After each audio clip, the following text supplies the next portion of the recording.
afternoon. This is Kirk Miller, and we are welcoming you to Observations for Our Time.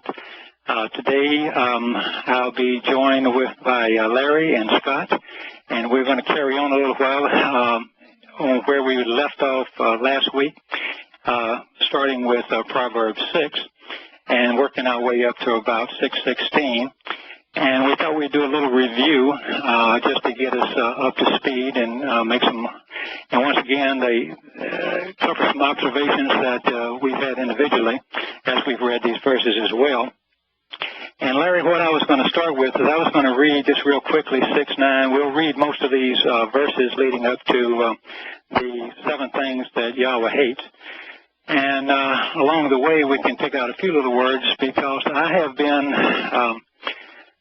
quite flabbergasted by how many references there are to Paul and to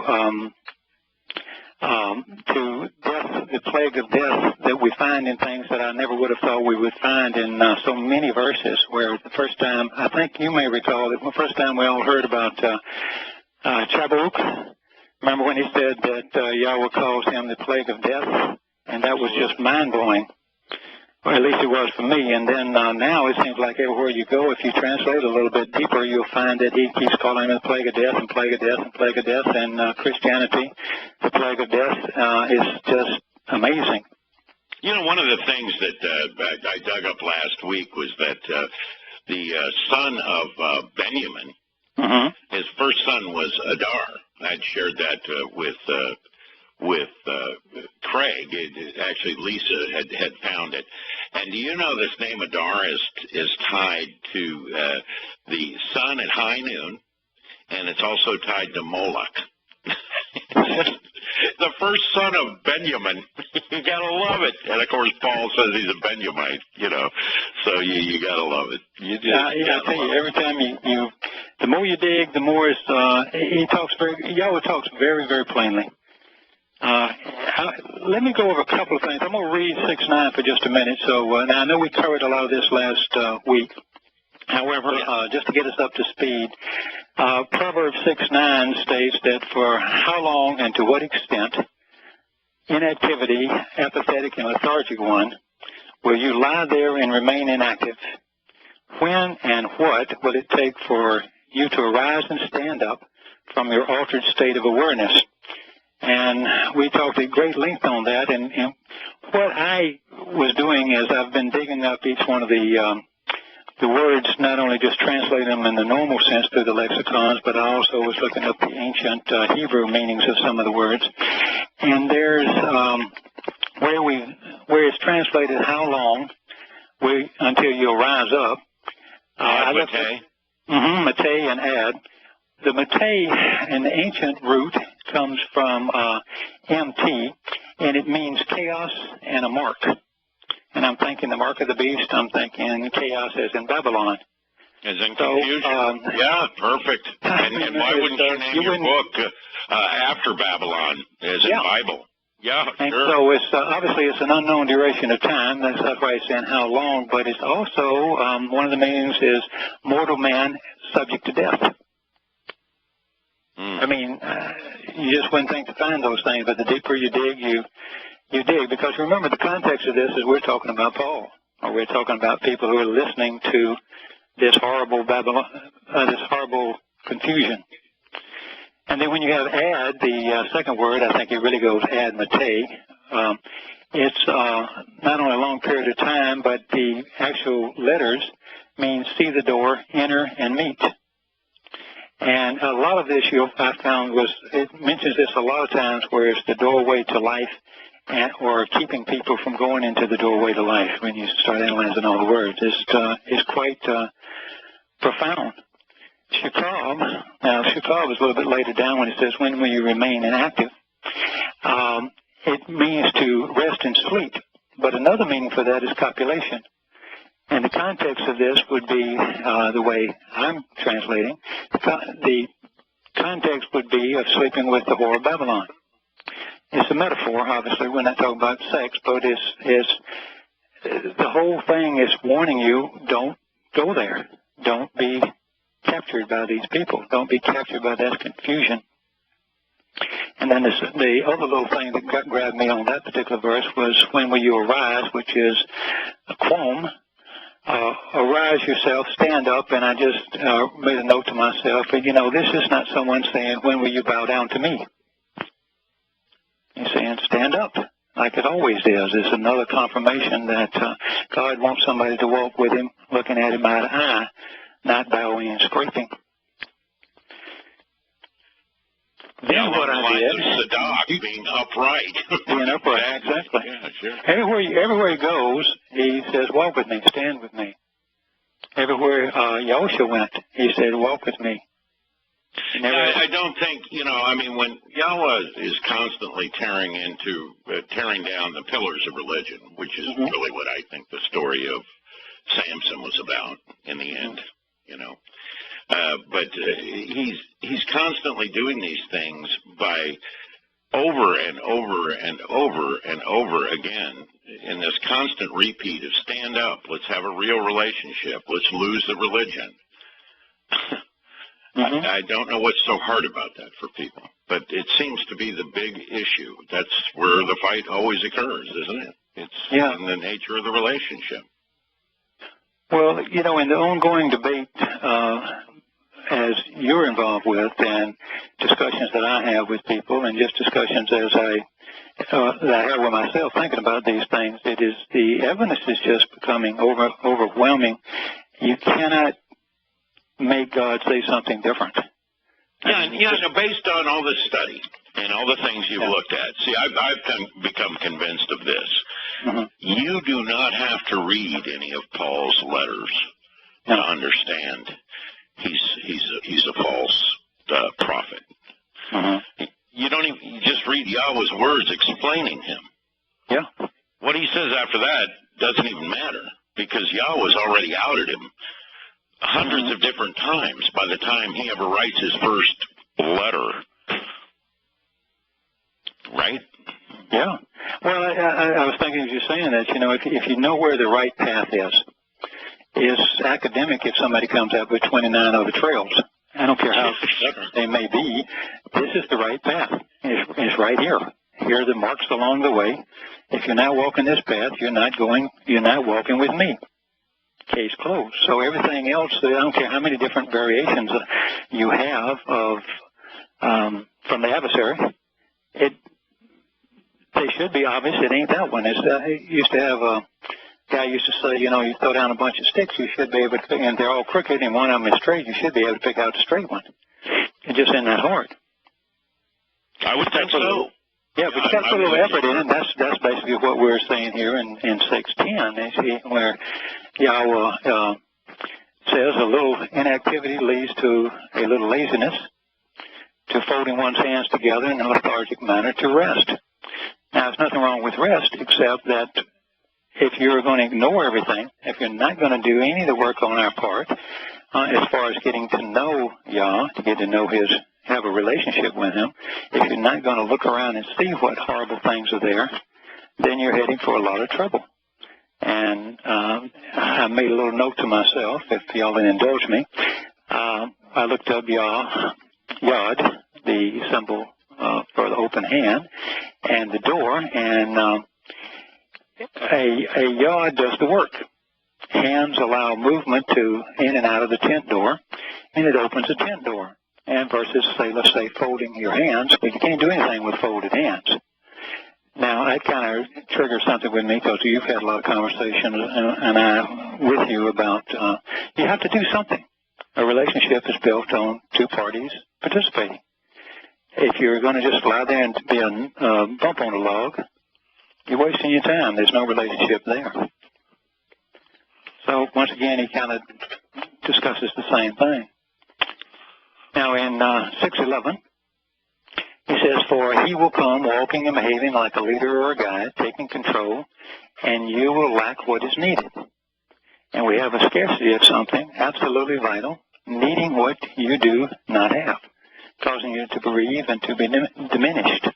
What do you suppose he's talking about there? He's clearly talking about a man, right? That's going to come walking and behaving like a leader or a guide. He's talking about a religious leader. Right. And you'll lack the knowledge to understand what he's saying is a lie. and for that reason, you're going to be diminished. And diminished in this case means die. That's right. what it means. It's as simple as that. You were talking about a door here just a moment ago, or we were in Proverbs.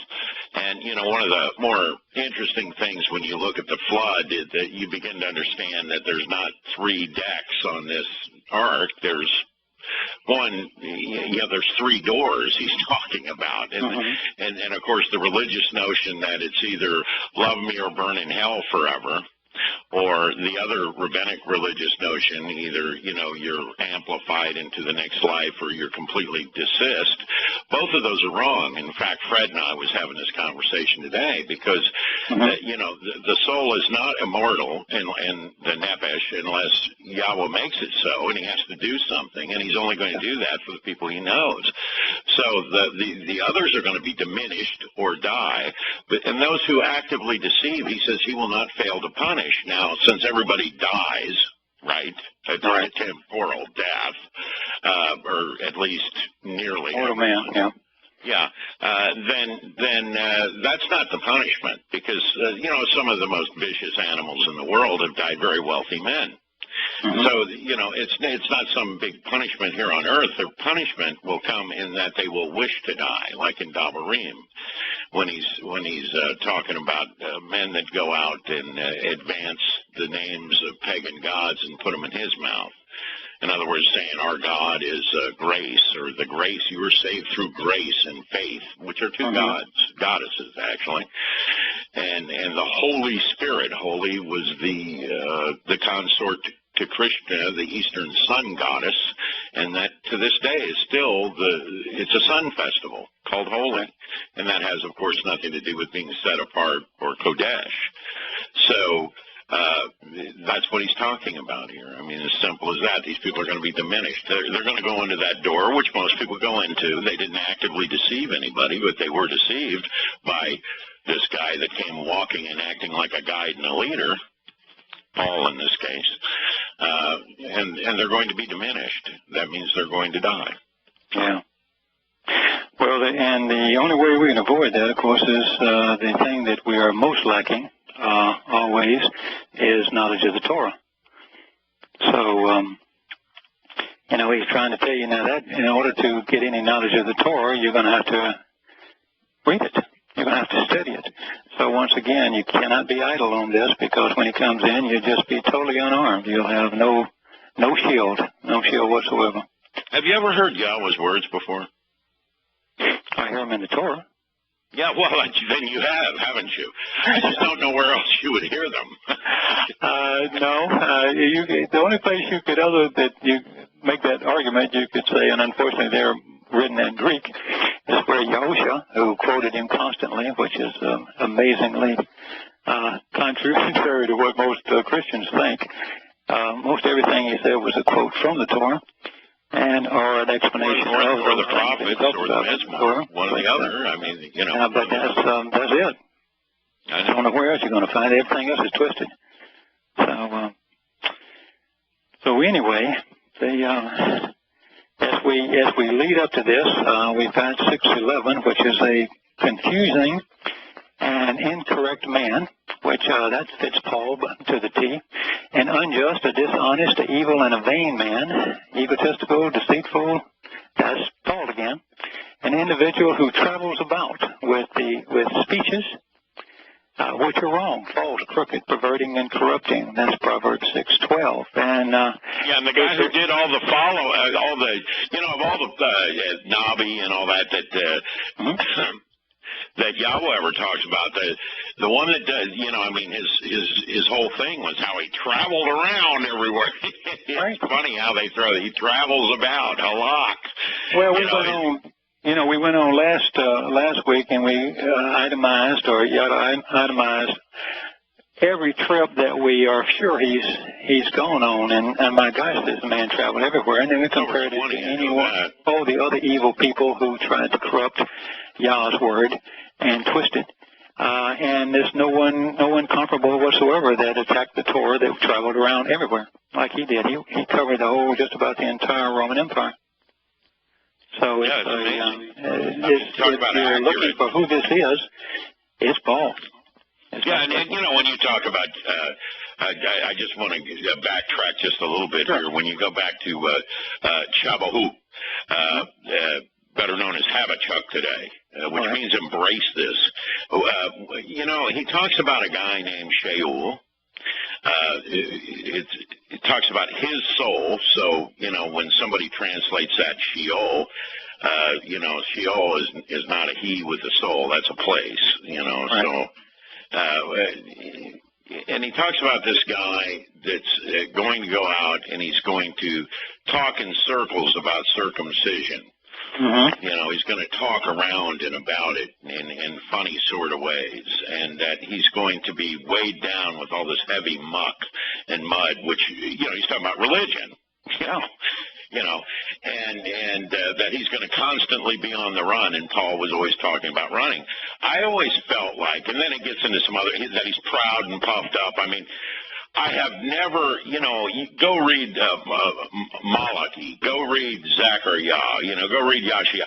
These, you don't really know much about these guys. It's more like, you know, here I was in the second month of the 8th year, or the 8th month of the second year of King Darius of Persia, and Yahweh's words came to me, and boom, here we go. You know, they just start writing.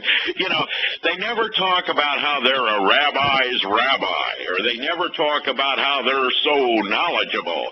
You know, they don't talk about things like that. They go just, you know, I'm transmitting the words of Yahweh is what they say, and then that's all you really end up knowing about them. Yeah. You know, based on their work, on the writings, the dictation that they took. And so when they say proud and puffed up and always running his mouth and, you know, claiming to be something he's not, and all these things. I mean, and then he names him Sheol, and then he also said that he would be present during the fulfillment of the Moed Mikra. Mm-hmm. You know, and then we know Paul was in the cleric school there in Jerusalem at that time. And so we sit there and we look at that stuff and we say, well, there's only one man it can be. And he said he will mislead most Gentiles from all over the planet. Now, who else could that be? I mean, well, nobody else went after the Gentiles. I mean, you can't call Akiba didn't do that. He didn't care. He certainly didn't get it out of He was misleading people from within the family. Yeah. That's what he was doing. Yep. He was going after the brothers. Yep, that's right. And that's even referred to in here somewhere along the line. I forget exactly which verse. Well, we'll get to it. But anyway, I don't mean to get you off track, but I'm just saying. No, that's quite right. It's so dead on perfect. I always felt like that was one of the most astounding, breathtaking, highly accurate prophecies of all time, and people just overlook it like it doesn't exist. It's amazing to me.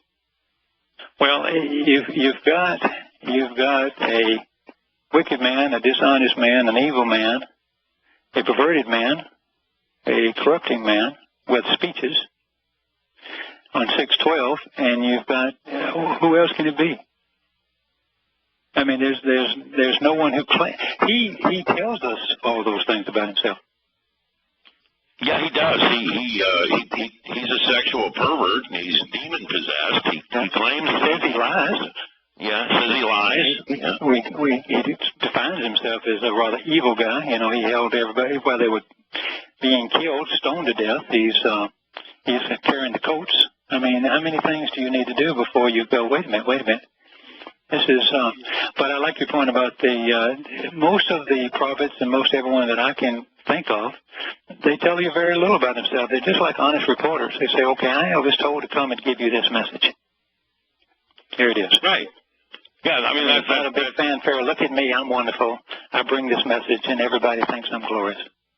Yeah, I mean, it's straight up, and you know, when you talk about lies, you know, I just want to straighten this out over. You know, Paul over in Corinthians said he was a liar. Mm-hmm. And what he says, they've truncated this in their religious stuff to try to take the edge off of it by saying, I've become all things to all men. You know, Yeah. What he really said is to the Jewish, I came to exist like a Jew in order to take advantage of and profit from Jews.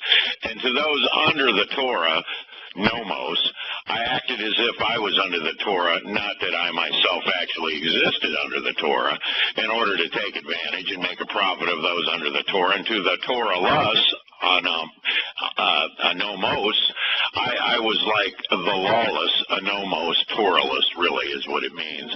Not being God's Torah-lessness, but to the contrary, subject to the law of Ma'aseh. What lawlessness could ever be associated with God to begin with? This is so stupid. In order to take advantage and profit from the Torah-less. So I became weak and sick to the weak in order to take advantage of the weak. Wow. And profit from the weak, and I became every kind of person in order to save everyone. Wow. So he took advantage of them so he could gain and profit, but, he felt like he was saving them in the process, and he lied to everybody he ever met and became a chameleon. Yeah. That's the real version of what we have on the oldest parchment or papyrus we have from him, and it doesn't say, I became all things to all men. That's what it says. Yeah. Kind of worth mentioning there. No, I think so. And once again, those out there listening, we're just reviewing. Unfortunately, Yada's not with us today, and so we thought we'd review this and then get up to 6:16 here pretty soon. But let's take a quick look at some odd things that I found. And let me see what your comments would be on 6:13. I'll read 6:13 first. It says, and with a sinister winking of his eyes, he subtly signals the vacillating nature of his proclamations by shuffling about regarding circumcision, malal, and all the while casting aspersions with his fingers. And I looked through most of those words. We talked about that in depth on the previous show, but there was a couple of things that were quite interesting, I thought. I looked up winking, which is karat, and one of the oldest root meaning from the Q and the R is to gather men, arranging them, bringing them together, gathering them by accident or by purchase or slavery. What I was doing is I was writing down the things that most personified Paul's approach. And it's even the simplest little words, just winking, can have, all Hebrew words, or most Hebrew words will have both a positive and a negative side. But in the context of who we know he's talking about already, he's made it very clear. He's talking about this sinister person that we have identified as Paul. Every little word seems to cry it out. It's amazing. And then with ayin, which is with his eyes, is also from conceit and a word for conceited, which identifies Paul once again. Now, we talked a lot last week about malal being circumcision, from the same word as circumcision. And so the only person that rails against circumcision for the family would be Paul.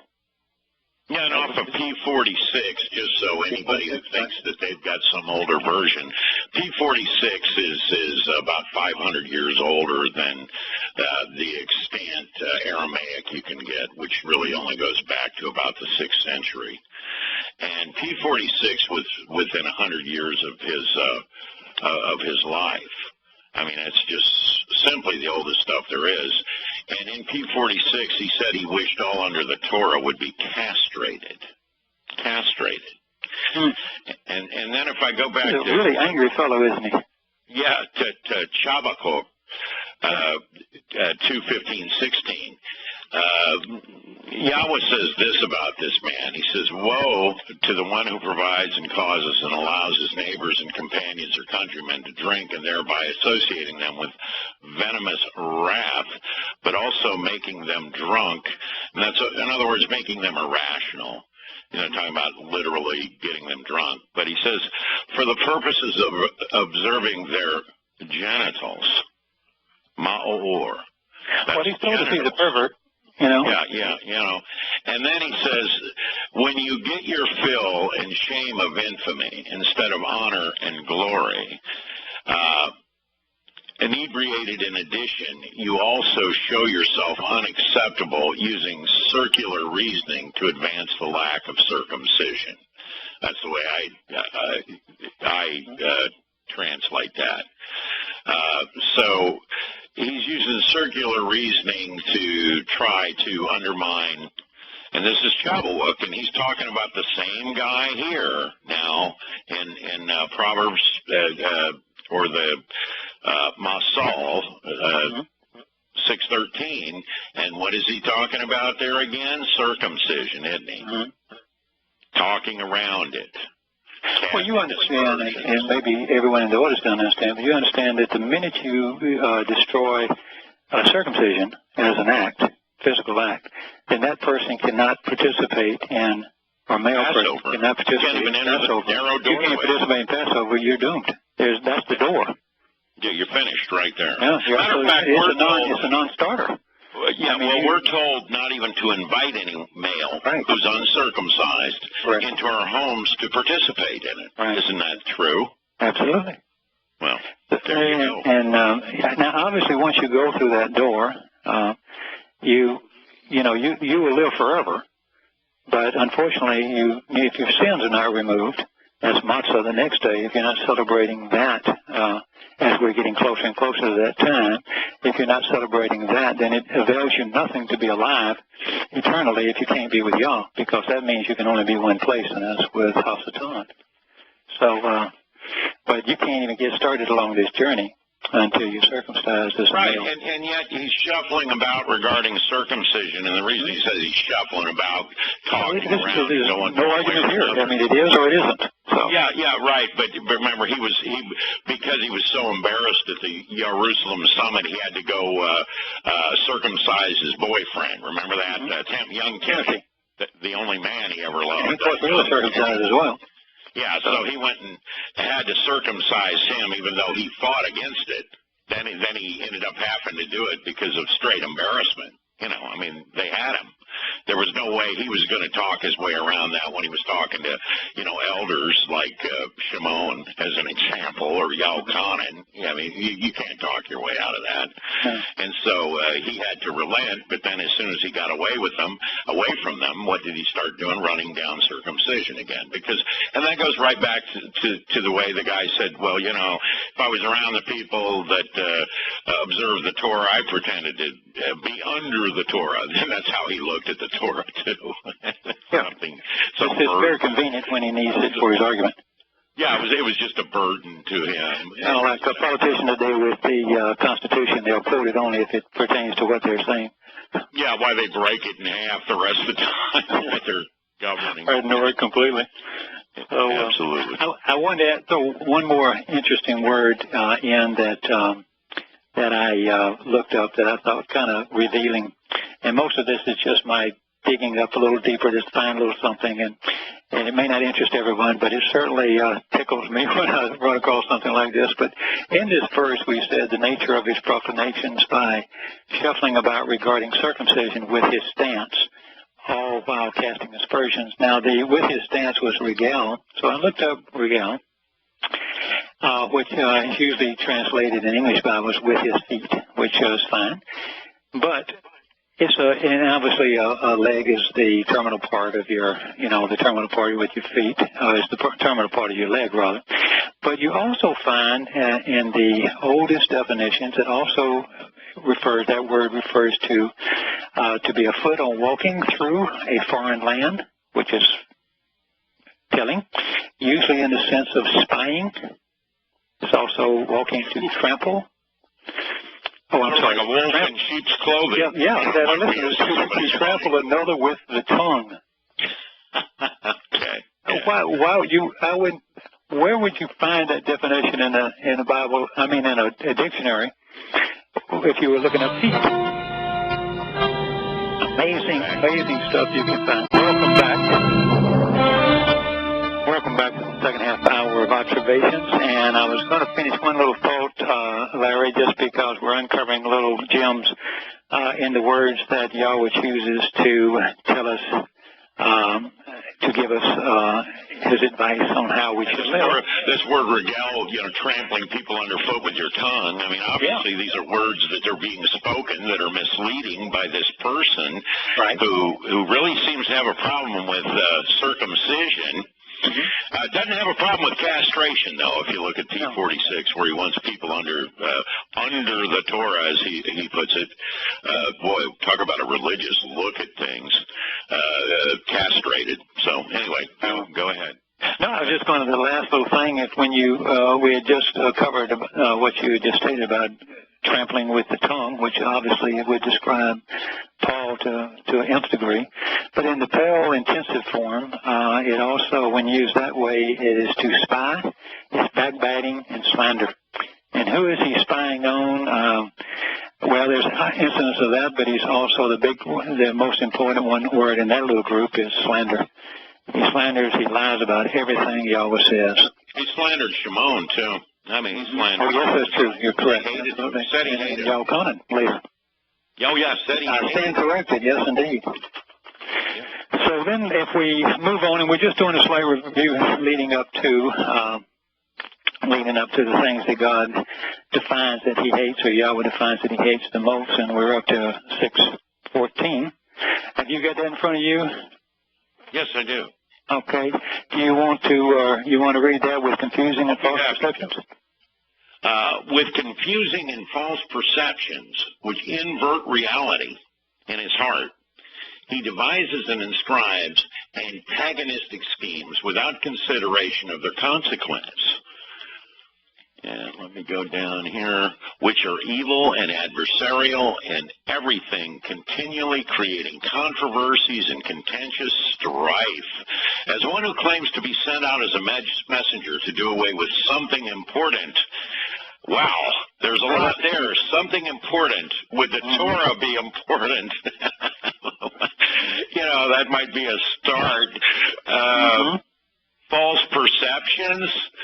Wow. Yeah, okay. That is Paul, that is the people who picked up the letters after Paul and continued on, Marcion, all the way up through into the Catholic Church, ultimately to the Protestant Church as well, and it is Christianity. And creating controversies and continuous strife. So look at all the key words in there. You've got inverting reality is tapakua, I guess is the best way. I'm not very good at pronouncing. I'm a lot better at looking up the words. Obviously, it means upside down and forward and perverse, but it's also to overthrow, overturn, and to convert and to change. And, of course, that's what Paul was all about. Well, let's just take an example here. This would be a beautiful way to do it, and we've been over this before, but, it doesn't hurt to reiterate anything. No. When we look in the book named after Babel, what it says is they've got, they won't even use his name, Yahusha. He's on the upright pole, but it becomes a cross, and he's saying, upon this rock I will build my church. Well, he didn't say that. What he said was, he spoke Hebrew, and he said, I will establish my mikra, or build my mikra. I'm not sure which it was. I'm guessing establish my mikra. And the mikra is the Moed mikra. Suddenly, that becomes ecclesia in the Greek, which means called out assembly. Really, which is what Moed Mikra means. They're Yahweh's 7 called out assemblies that begin at Pesach and end with Sukkah in the 7th month. And obviously he was they even call him the Lamb, many Christians, the Lamb, so they understand this was a Passover sacrifice, or they should if they're calling him that.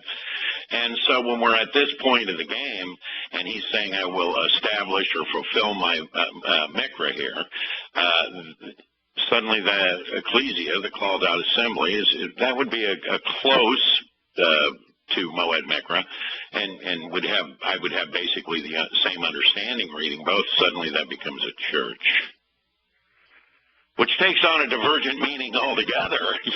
So that's what we're talking about here: false perceptions that invert reality. Yeah. Yeah. the further we go in it, the more it's going to be Paul. In the Cheresh, which is means to engrave or to inscribe. That's another reference to someone who wrote letters. Cheresh is to cut or to engrave or to write carvings in the line or write in stone or they used to write in little tablets and things because paper was extraordinarily expensive or papyruses were still not that common, so they would write on shards and so forth. So in his case, he probably wrote on some papyrus, those letters that they translated. So he's identified more with his writing than anything else. Well, they're just letters. That's what they are, letters to people. These are not dictated word-for-word scripture. No. Even if anybody thought that Paulos was a for-real guy, they couldn't believe what he was doing when he talked about himself and how great he was and this and that, and I did this and I did that. Couldn't believe that was dictation from Yahowah because he was talking about himself. No. And everything is adversarial. Everything is antagonistic. So and he's creating strife always in the letters, isn't he?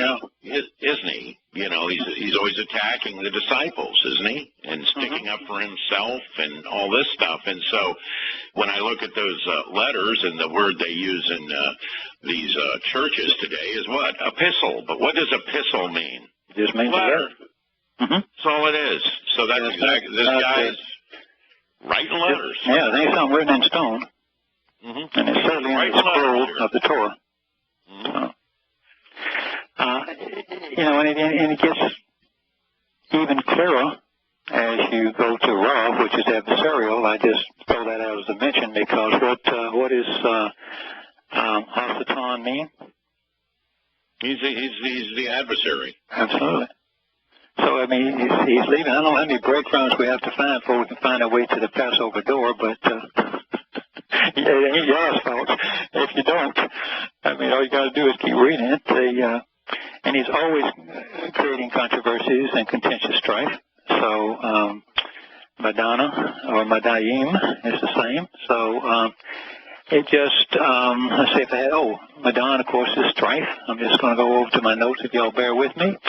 Interesting, din is the root of that, which means to rule, to judge, and to lord, and to quarrel.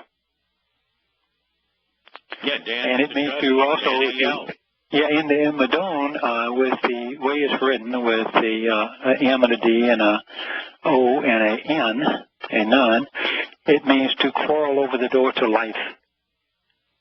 Yeah, and isn't this something that Christian churches do all the time, isn't it? Even amongst each other. Isn't that that's what Paul was arguing over. How do you get to heaven? Well, you go through graces as opposed to the Moed Mikra. And that's one of the meanings of Madayim. Yeah, there you go. Gosh, I mean, those things when you translate, you go, wow. And let's see, as one who claims to be sent as a messenger and do away with something important, and of course, obviously we know what he's trying to do away with, and that is the mitzvah of the Torah, the terms and conditions. He's given new terms and new conditions, and he's not arguing with the Torah like the rabbis were doing. He's just arguing, in trying to say, no, what he really meant to say was this. He's actually just saying, do away with it. I've come with a new approach, a new way. Yeah, and wouldn't it be smart to listen to a man writing letters who's always talking about himself as opposed to, say, the creator of the universe? Yeah, that would be a brilliant idea, right? Yeah. I mean, that's why I walked away from Christianity. I figured that Yahweh's words were a lot more important than religious copy edits and what somebody decided to throw into a canon after they did those heavy copy edits through political means. And why not go to the oldest extant material we have and look at it? Well, it was a little harder long ago to do that, even though they found them in 1947. But I mean, they've kept it away from a lot of people. But now in this day and age, there's no excuse to not be able to translate these things. It's quite a remarkable. I think, or find somebody who has and read them. I mean, I don't do a lot of translating like you and JB and Craig in Elise, but I do. What I do is go over it and match it to things, and what I find is that it all fits together perfectly if your translations are close to what was being said. I'm not saying that all the shades that come into a word, like you just brought up, with that it speaks of a tongue, it's not just feet, but it's a tongue that tramples people under. In other words, he's diminishing them, he's killing them with his words, because they're consuming his words. Yes. And these are the kinds of things that only take place in religions, really. Right. It's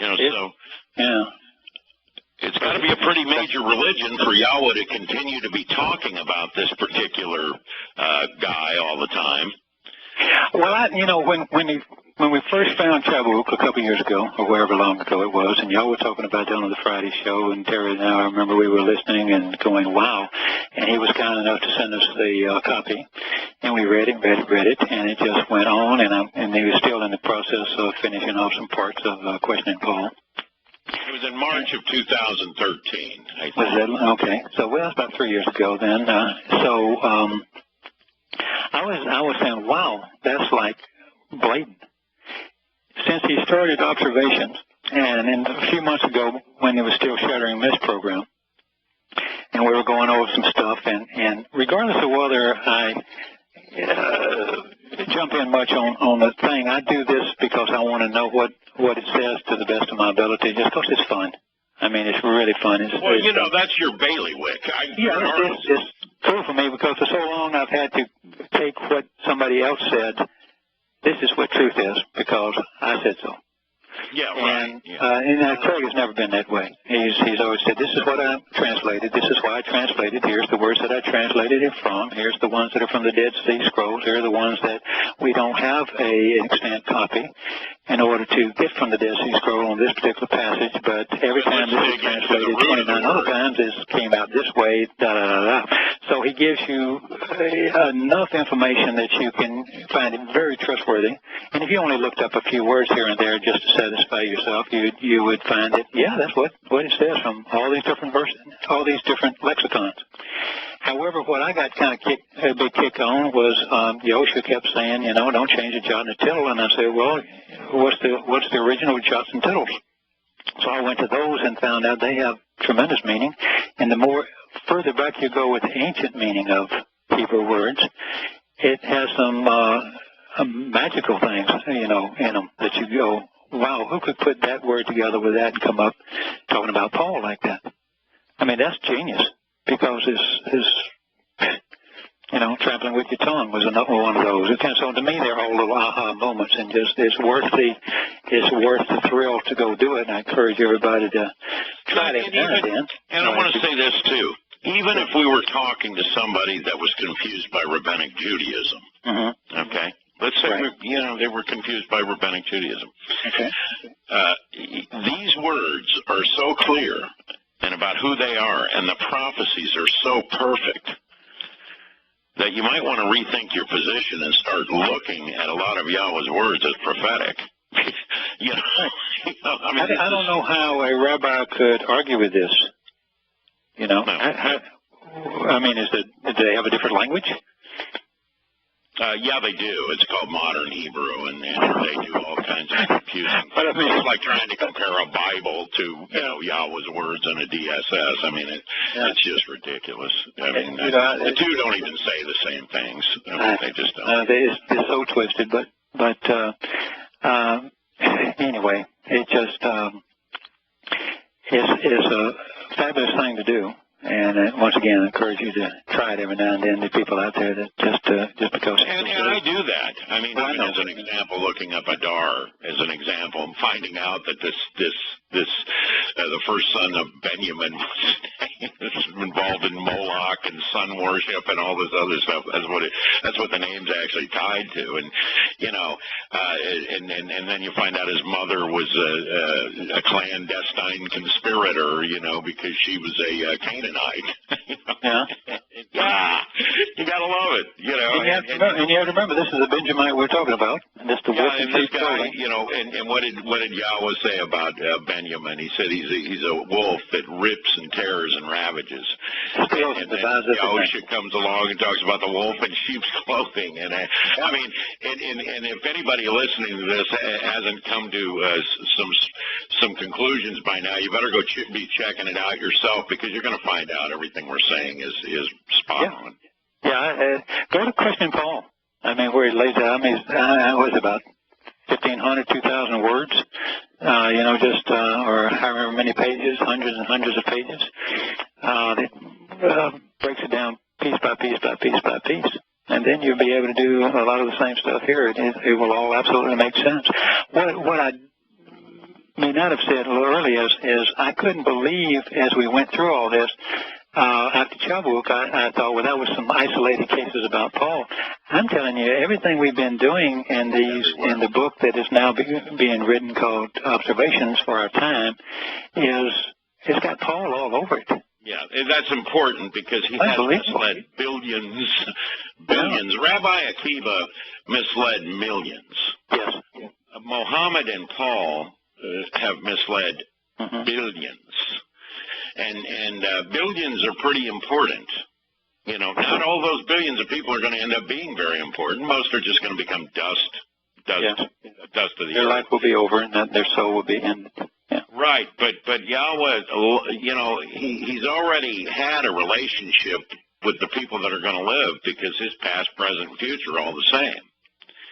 And so, you know, when he's saying that I love these people, or I love this group, or I love this guy, or, you know, obviously, you know, since Paul is out there confusing mostly Gentiles, right, or Goyim, really, then these Goy, most are going to die, but there's going to be people that saw through Paul, just like that there's Judah that saw, and Yehudim that have seen through Akiva.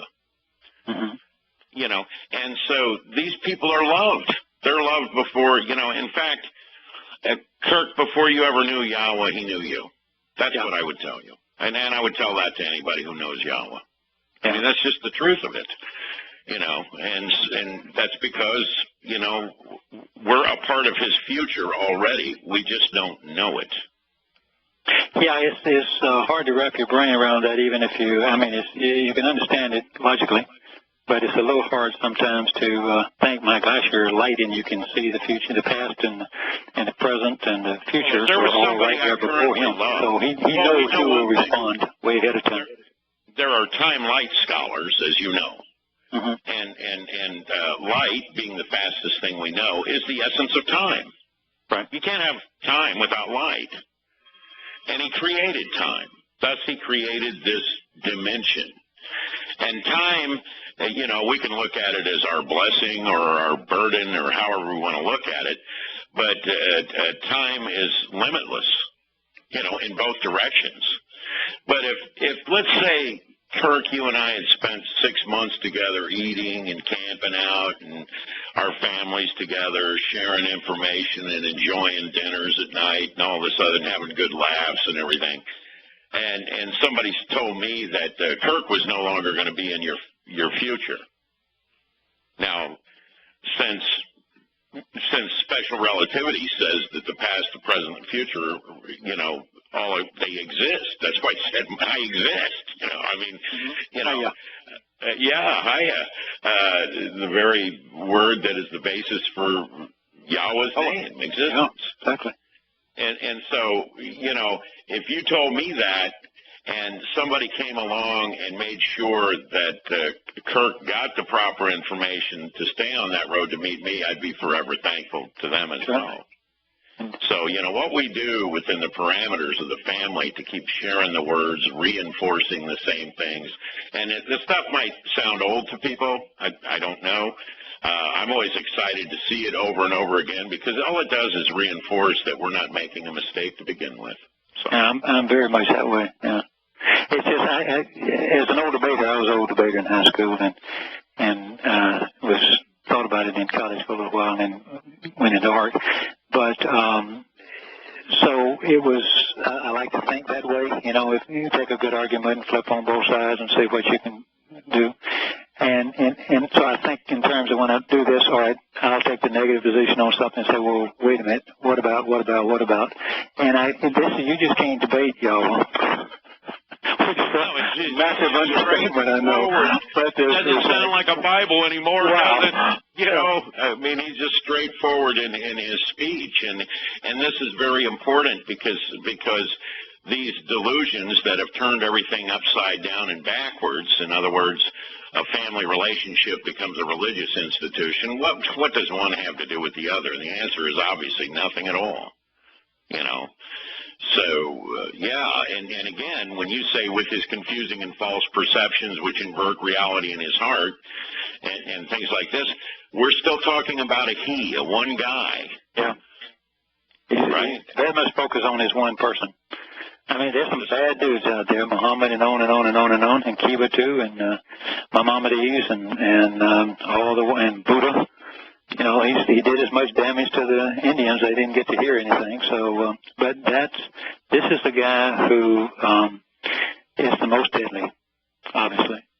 I think Buddha was the Chinese more. I think the Indians were wrapped up in Hinduism, which Yahowah says that a lot of that was going to be incorporated. What is it? But regardless of all the Shivas and everything about it, they're just different paths, but this guy went after people who should have known better and thwarted something that could have been brilliant, you know, as far as people hearing about Yahowah. And so that's Satan at work, you know. He saw what was coming and he jumped on. He selected his man and said, let's go. Yeah, he did all he could to trash something that was important, which is exactly what Yahowah said, which would have been the Torah. The teaching. So that brings us about 6:15. Okay. And why don't you read that for us? You've got the great reading voice, and then we'll talk about it. Well, okay. And upon this, therefore, suddenly, surprisingly, openly, albeit briefly, he will arrive with his destructive opposition and ruinous calamity. He will smash and shatter, breach and break something vital. As a result, he will suffer affliction in an instant, and he will not be any remedy nor cure.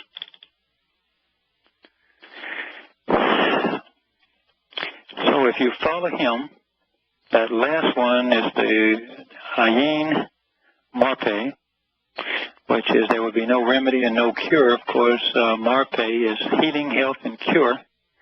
And when you disassociate, now that's an interesting word. Let me share something with you that was kind of fun to find. It's obviously what he's saying. There's no cure when you join the plague of death. That's obvious. But Marpe was a interesting lookup.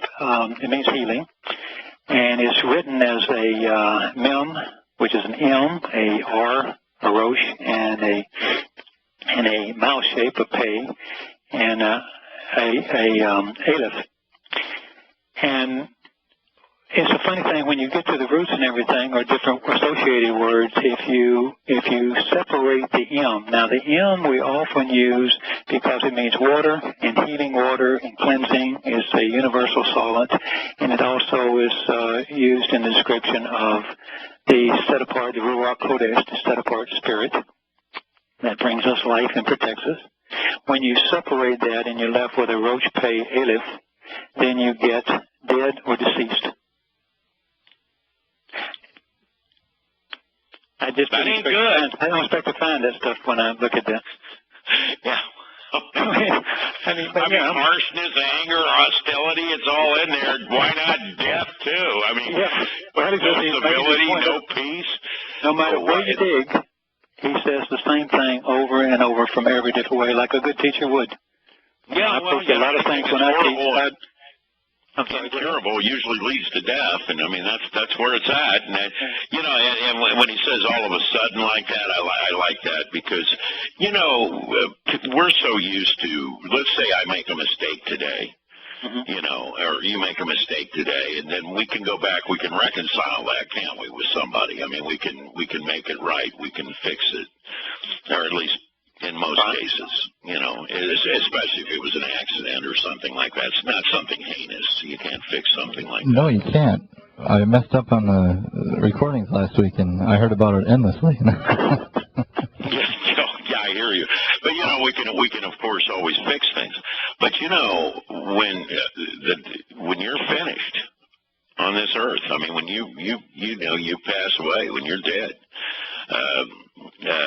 and most people will be dead. But when you pass on, I mean, you're where you're at.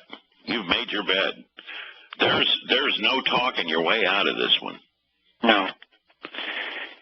And unfortunately, that also makes it a little sad when you first join Yahowah's family and you realize all the relatives that you had and all the people that you loved didn't hear this. It's very sad that they didn't get it or they never heard it. But unfortunately, the one thing about death, the way Yahowah has structured it, it is not a punishment. They just simply die. You had your life, you lived it, and now it's gone. So it's not like hell and damnation that churches preach. So that's but and there's no halfway in between. You know, you only have a zob and bereaved. You're either in a state where you're sadak, upright and righteous, if you will, and right. You're on the right path, or you're not. Mm-hmm. You know, there's no in between. There isn't, you know, we've all been taught throughout our lives there's gray area. We've been taught throughout our lives we can always go back and, you know, talk our way out of things or make things right. But, you know, at the end of your life, you're where you're at, and you got on the path that you chose. And since Yahowah says there's, you know, this one path, it's a very straightforward path, and it's a very narrow path, and few people are going to enter that path. And even though I know a lot more people know about the path than are on the path, the reason I know that is because they're trying to drag religion in with them. Mm-hmm. And you're not going to fit in that narrow doorway if you're carrying religion with you. No, you won't get through. It ain't going to happen. No, that's what matzah does. It cleans off all that garbage, all that stuff. So. Yeah, it does. But if somebody tries to drag, let's say somebody goes through a matzah and they don't even have any understanding, because those moed are not for the purposes of rituals; they're for the purposes of understanding. I mean, that's what it says they're for. Right. You know, so if I go through the moed mikra and I understand nothing, it probably really hasn't done me much good. You know, I mean, that's the bottom line. So you really want to try to understand and do what you understand. Yeah. Because that's going to be enough. He doesn't expect us to understand everything. I know he doesn't expect a lot out of me. I know that. Oh. He couldn't. Thank goodness. Yes, I'm real thankful. I was happy to understand that, by the way. You know, I really was. Me too. Yeah. Well, I think some people wish they, you know, they hope to know it all, and that just isn't going to happen. That's why he has to, you know, upon renewal of the covenant, he's going to write the Torah inside of us, right? You know, and then we're going to understand, you know, billions of things that we don't understand today. There's no doubt about it. But there'll be trillions more that we won't, so we get to go learn those. Yeah, that's exactly right. You ain't going to get bored. I'm with you. And then he goes on to say, behold, presently, these 6 things Yahowah hates, and 7 are an abomination to his soul. And we'll start with the first one. And it's... let me throw one thing in. Let me throw one thing in just on 7. Now, we know what 7 is, and it's day of rest and promises and all that sort of thing. Did you know what I found on the Shabbat and the ancient Hebrew? Shabbat is with the H, you know, that makes it feminine, but if you drop the H and you just have Shab, it is to be 7. And I thought about that, and to be, because I've been talking a lot with Roy over the last few months, and, you know, Roy, we talk about dimensions. Mm-hmm. To be 7 can easily be interpreted as to be in the 7th dimension. Yeah, it could. Yeah, and that would make sense, wouldn't it? Yeah. So maybe another little clue. Don't know. But I thought very interesting why it's written that way. To be 7. To be. Anyway, welcome back, and we're now going to cover the 7 things that Yah says are abomination. And I thought what we might do, Larry, is let you read number 1, and you can also read the whole paragraph, and then we'll talk about it. I've got a few notes on a couple of the words here and there, so we'll see where the words take us. So why don't you begin with haughty eyes and... No, I will, but I do want to go back to what you said about, and you will be 7. Obviously, he is talking about the 7th dimension. He's not talking about you're going to become the number 7. I mean, what would that mean? Wouldn't make sense, would it? Right. So, I mean, you're either talking about dimensions here, and you're being amplified, because he's talking about something good happening to you here. It's not something bad. So, amplified by 7, this sounds like dimensions to me. Yeah, and it's not a philosophical statement. You know, the ancient Hebrew is very concrete. They're not into the Greek ideal of philosophical everything. It is what it is what it is. They're very down-to-earth people, talking very down-to-earth, where everything is described very down-to-earth. If I say something a particular way, and if they state something a particular way, you don't have to go looking for what is the deeper... You know, it says what it says. That's what it means, and then you can extrapolate from that. But it's, of course, but it's you know what not. Passage that is, with where the Torah address is for that. What's that? The Torah address for the passage you're talking about, where he says we will become 7. Oh, that's from that was the last passage. Let me see here. Really? Where it says. I think I put them down on the floor now, so you've caught me in the middle of my... No, you're okay. Yeah, I'll get it back to you tonight later. I'll look that up on the thing and tell you exactly which word it was. So. Okay, behold presently these 6 things Yahweh hates. And 7... It's right here. It's right here in the 7. That's the word Sheba.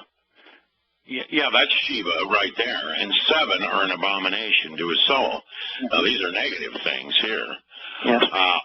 Haughty eyes and visions of grandeur, observations including a rebellious perspective. Ooh. Okay, that means that your perspective is in opposition to Yahweh. Something I find on FB with religious people 100% of the time. Which also Halal Ben Shakar.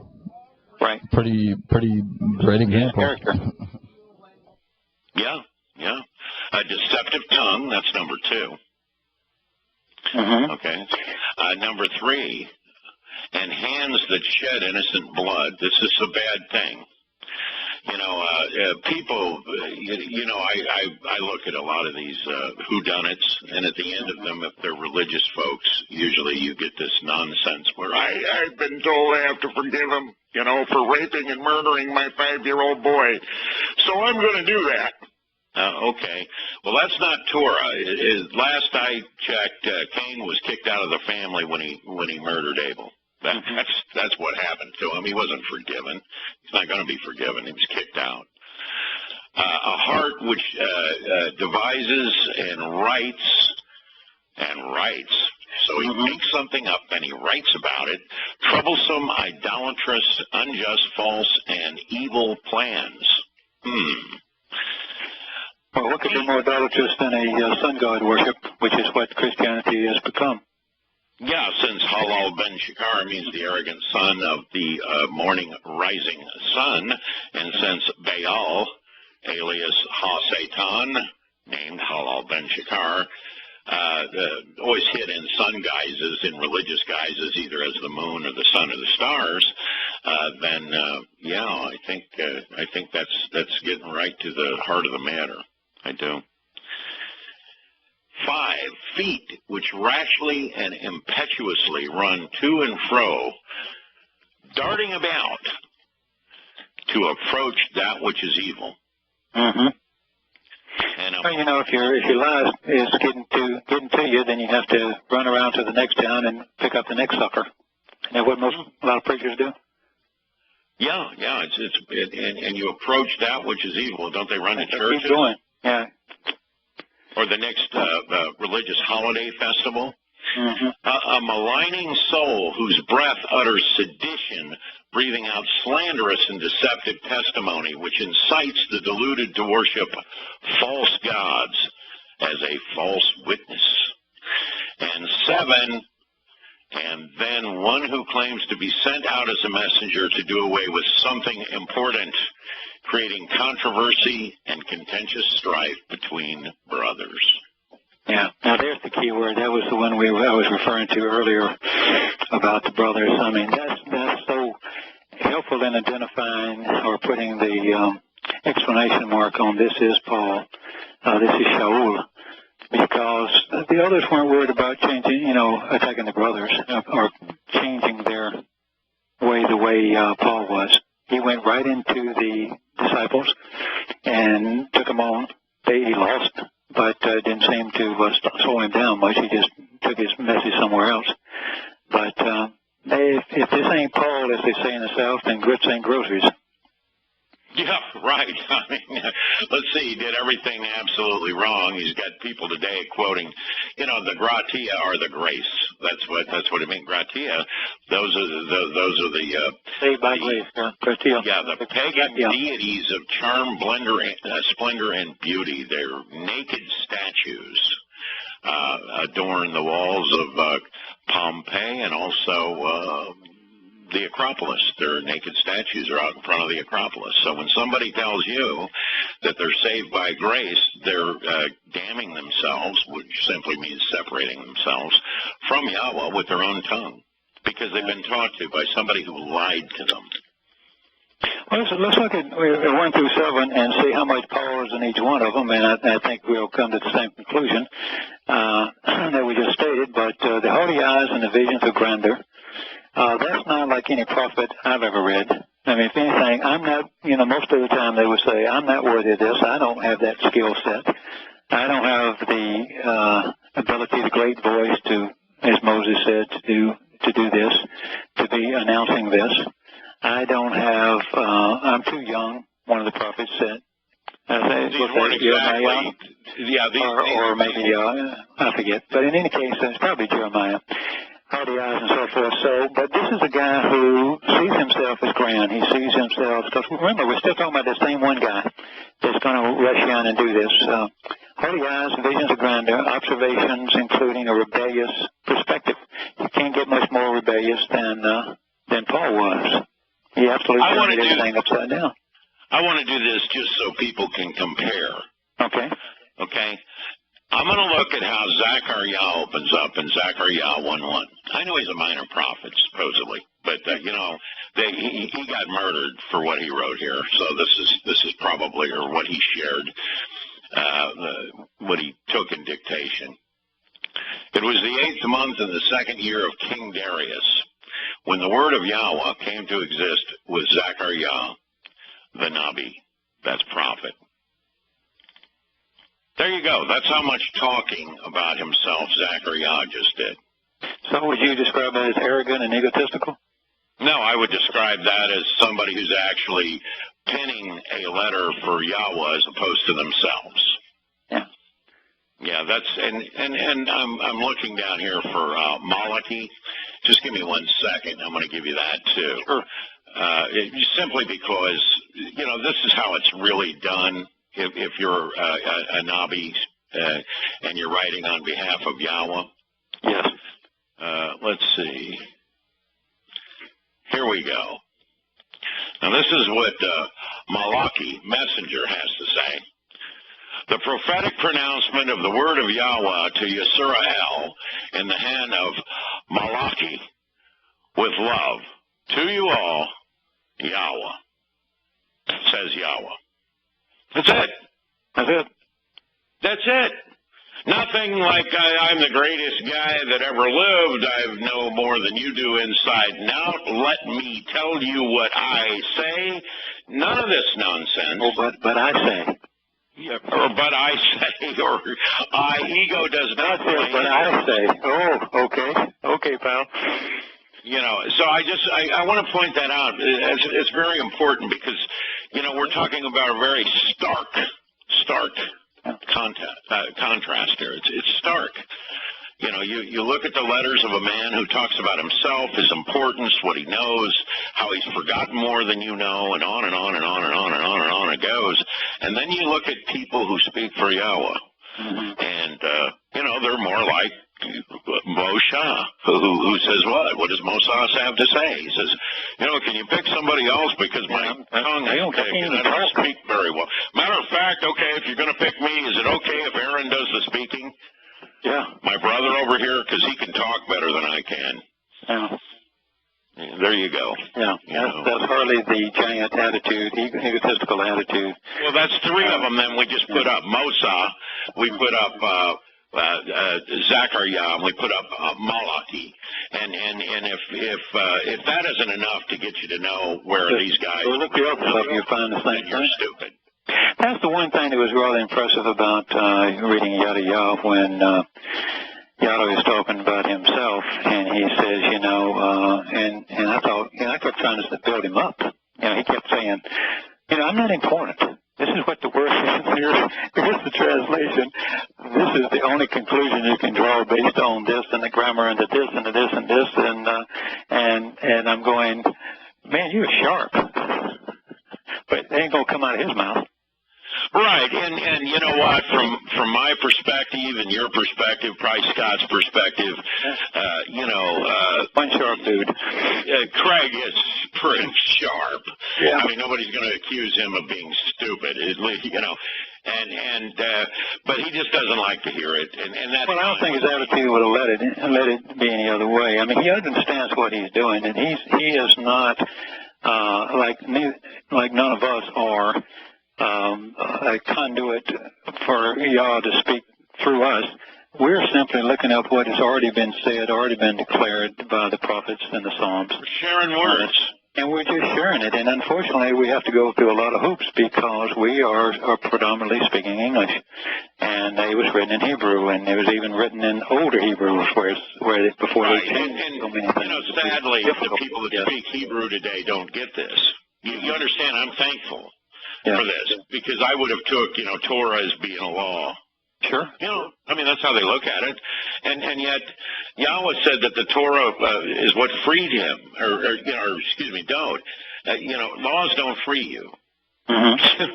You know, no. And then we understand Shamar is not obey, it's observe. We're observing the Torah right now. I'm not obeying anything. I'm just observing it.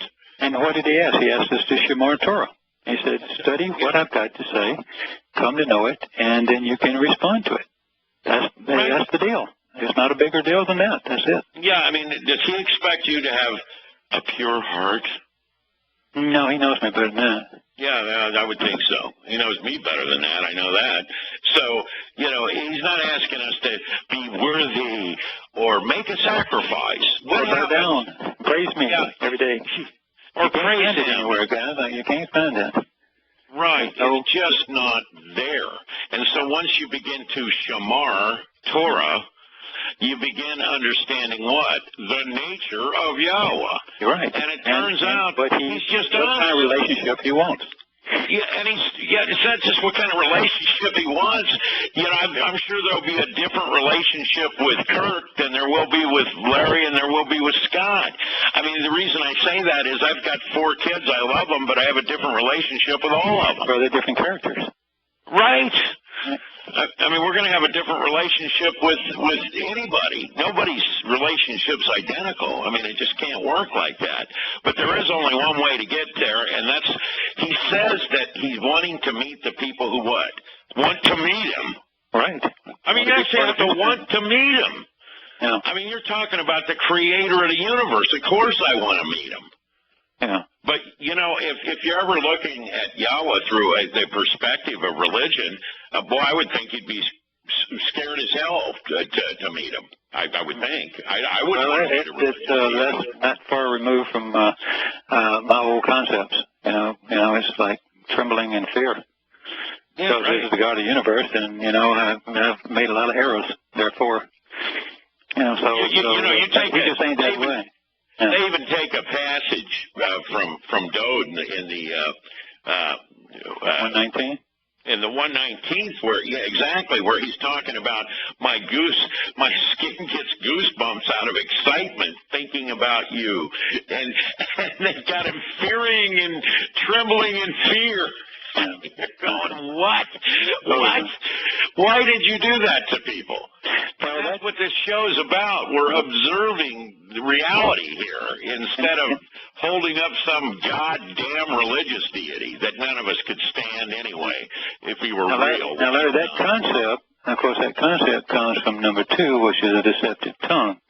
Yep. And we might note, too, that Paul, the one we're talking about, Shaul, he contradicted everything that Yahowah said. You cannot have Christianity without Paul. You could have Mithraism. You could still have sun god worship. That's ancient. However, you could not have Christianity without this deceptive twisting of these false and misleading statements. It cannot happen because if you read Yahowah, the one that they all called Jesus mistakenly, and then say this is what the Lord said, which is no Lord, that's Baal, then all of those concepts that you were just talking about all stem from them twisting Yahweh's words and Yahowah's words as well. So how could you be more of a deceptive tongue than contradict Yahowah, who quoted nothing but the Torah on every statement? You know what? No, I mean, you want to go to here's a beautiful example. Here's a beautiful example. I committed a sin in humbling myself because I preached the gospel of God. It's not a gospel, it's a Torah that we're supposed to be learning. Gospel of God to you without charge. I robbed other churches, taking wages to serve you. This is Paul bitching about how he didn't get paid. Now, you want to know what God says? Better known as Yahowah. This is in Yeshayahu. Better known as Isaiah today, without money or cost. Listen carefully to me, incline your ear, and come to me. Listen so that you may live, so that I will be able to establish an everlasting covenant relationship with you. He clearly says without money or cost. Mm-hmm. And if you recall, Yahowah, when he sent the disciples out to talk among the brothers, he told them they don't carry a begging bag. We ain't in the priest business. Now, here's another one. I like this. Try this one out. Okay. And do not call anyone on earth Father, for you have one Father, and he is in heaven. Now, this is Yahowah talking. This is Matnya 23:9. Now, let's go to Corinthians. I became your father through Jesus Christos, through the gospel. I encourage you then to be imitators of me. Say what? I became your father? What? You're quoting Paul, yes. Yes, I'm quoting Paul in Corinthians. Then we got this lovely one. They have set up rulers and kings, but not by me. They have appointed governors and put leaders in positions of authority, whom I do not know. Now that's in Hosea, better known as Hosea, 8:4, Romans 13:1. Let everybody remind everybody who the first king that they set up, that the Hebrews set up. And of course it was Shaul. Yeah, and he was in opposition, wasn't he? Opposition to David. Yep, and opposition to Yahowah. And therefore opposition to Yahweh, exactly. Yeah. If he had had his way, there would have been a fair few stones because he would have killed him. And then what does Paul say over here in Romans 13:10 or 13:1? Let every being be in subjection to the government authorities, for there is no authority except from Elohim. The authorities that exist are appointed by Elohim. Oh boy, thank you, Paulos. You know.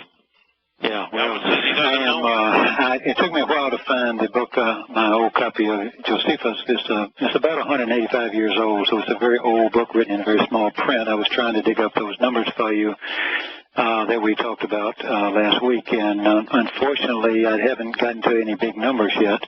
However, as I'm reading it about the government called Rome that he endorsed 20 years after the endorsement by Paul, it's horrible, the wars they're having with the Jews and what they are, the Yehudim, now called Jews.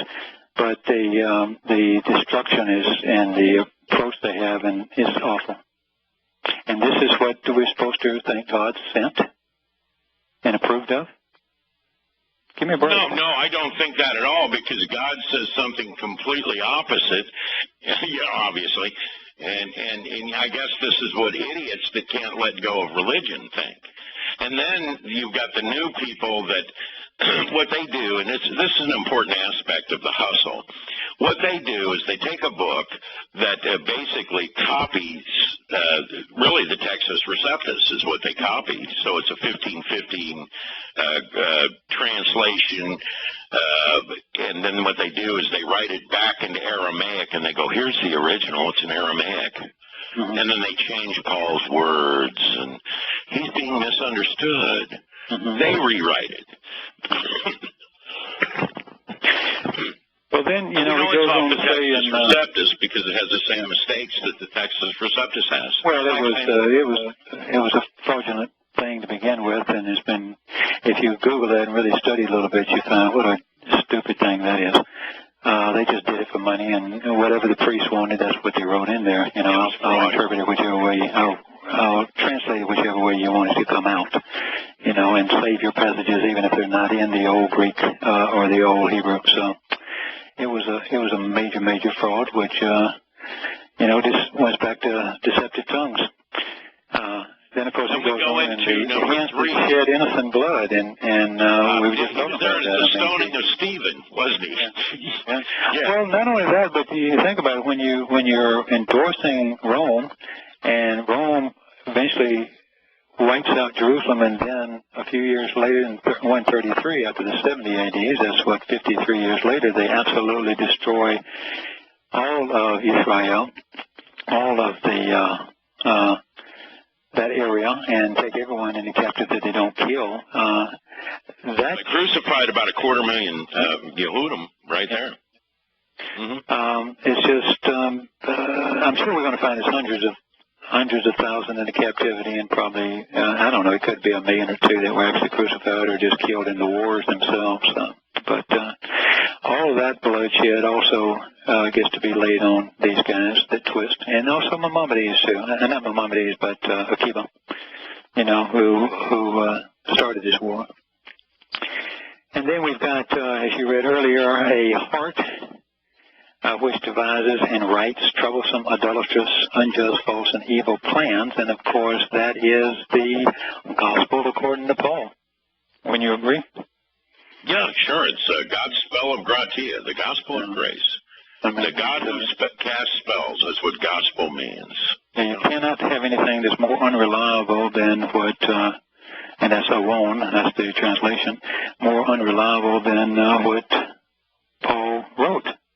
So if you're betting on that horse, you will certainly be diminished. You'll die, or you will.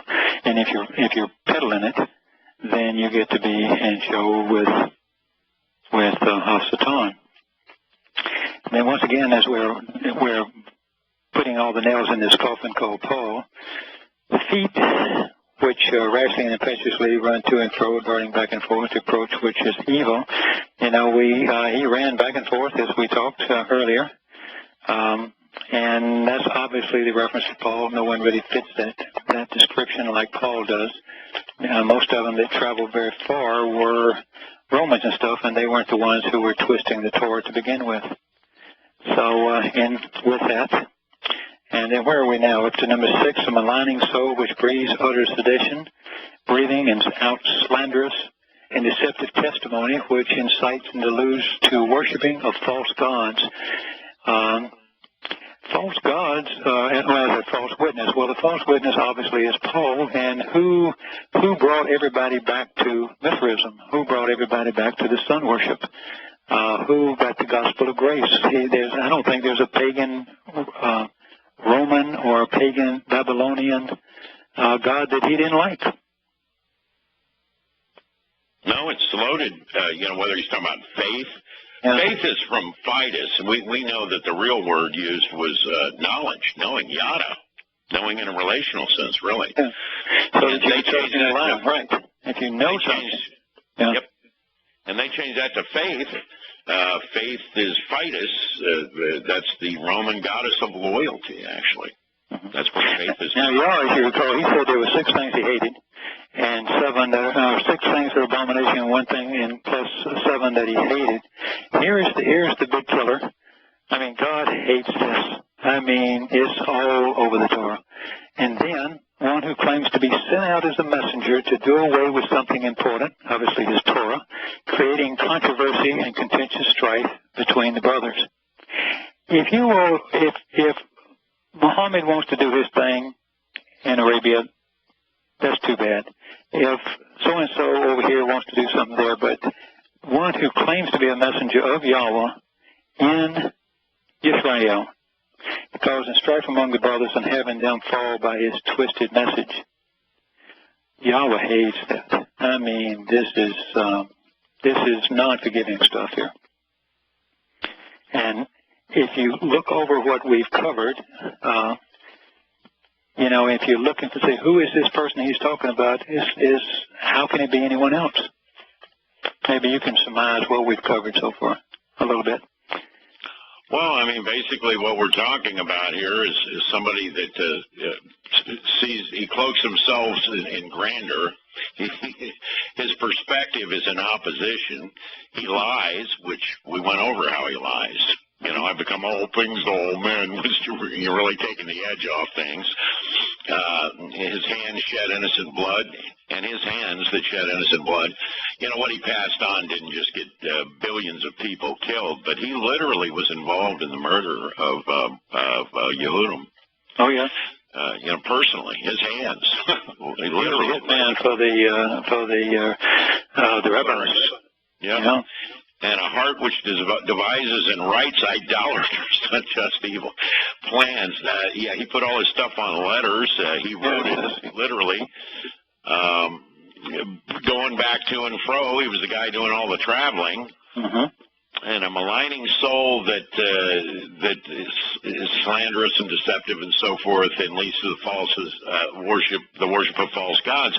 Well, when somebody remember he even said what day you do it doesn't matter. Remember Shabbat? He didn't care which day Shabbat was. 7, in other words, the Yobel and Yahweh's timing and what he said was to go on into perpetuity for all times. His 7th day of rest, his Shabbat, his promise and solemn oath. He's not a politician, so he doesn't break his word. So if somebody's out there telling you he's going to break his words, then they're the liar. He's not. I mean, clearly. So there again, it led to Sunday worship of a Lord in front of the Satan's oldest symbol in the world, which is the cross, right? So we know is there anything about Christianity, and you deal with Christians all the time. I used to be one. I mean, that's almost a rhetorical question, but is there anything you can find in Christianity that is not tied to worshiping false gods? No, holy is the consort to Krishna. Bible is Babel, is with Bel, but it's also named after the sun goddess Byblos, and then you've got holy. Let's see, you've got Hessus, which was the Druid savior, right, where the horn was God. Then you got Church, who was really the daughter of Helios, the sun god. Then you've got your Ishtar festival, which is Easter, which was done on the vernal equinox, the Sunday nearest the vernal equinox. And then 9 months later, the son of the sun was born. 25th of December, yeah. Yeah. And so, no, it's all sun worship, essentially. I mean, it's sun worship right down to the name Hessus. And I know that Yad always ties it to Christos, but, in their encyclopedia, they say, it's tied to Krishna. That's San Christ in the classical Latin. San Christ is Krishna. And, to this day, the Eastern arches in the Catholic Church are called the San Christ. And so that's, the Eastern sun god, Krishna. It's still a false witness, anyway. One's drugged and stupid, and the other one's literally the goddess, the Eastern sun god. And I believe it's the Eastern sun god. That's one of the few disagreements he and I would have, but that's either way, it's bad news. I think y'all can agree to disagree on those. Yep. But Yahweh just doesn't play games with this. To him, this is as serious as you can get. Anyway, we look forward to next week when Yahweh will be back, and and we certainly enjoyed y'all putting up with us. So thank you, Larry. Thank you, Scott. And we'll see you next week.